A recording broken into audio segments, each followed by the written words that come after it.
ಪಾಕಿಸ್ತಾನದ ಮೇಲೆ ಪ್ರತೀಕಾರ ಶತಸಿದ್ಧ. ಭಾರತೀಯ ರಕ್ಷಣಾ ಕ್ಷೇತ್ರಕ್ಕೆ ಮತ್ತಷ್ಟು ಬಲ.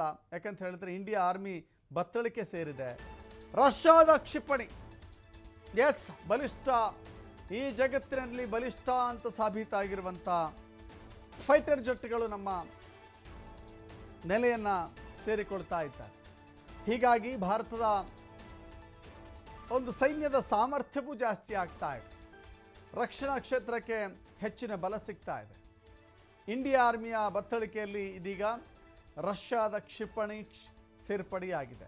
ಭಾರತ ಪಾಕಿಸ್ತಾನ ನಡುವೆ ಯುದ್ಧ ನಡೆದರೆ ತಯಾರಿಯ ಭಾಗವಾಗಿ ಈ ಕ್ಷಿಪಣಿ ಅತ್ಯಂತ ಪರಿಣಾಮಕಾರಿಯಾಗಿ ಕೆಲಸ ಮಾಡುತ್ತೆ. ವಾಯುಗಡಿ ರಕ್ಷಣೆಗೆ ಹೊಸ ಕ್ಷಿಪಣಿಗಳ ಪೂರೈಕೆ. ಭಾರತೀಯ ಸೈನ್ಯಕ್ಕೆ ಈಗ್ಲಾ ಎಸ್ ಅಂತೇಳಿ ಆ ಕ್ಷಿಪಣಿಯ ಹೆಸರು ಈಗ್ಲಾ ಎಸ್.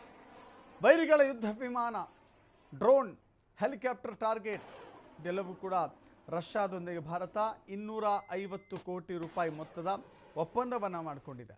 ಪಾಕಿಸ್ತಾನದ ಗಡಿಯಲ್ಲಿ ಭಾರತೀಯ ಸೈನ್ಯಕ್ಕೆ ಭಾರಿ ಬಲ ಸಿಕ್ಕಂತಾಗಿದೆ. ಈಗಾಗಲೇ ಫೈಟರ್ ಜೆಟ್ಗಳ ಜೊತೆ ಈ ಕ್ಷಿಪಣಿ ಮತ್ತಷ್ಟು ಶಕ್ತಿಯನ್ನು ನೀಡಿದೆ.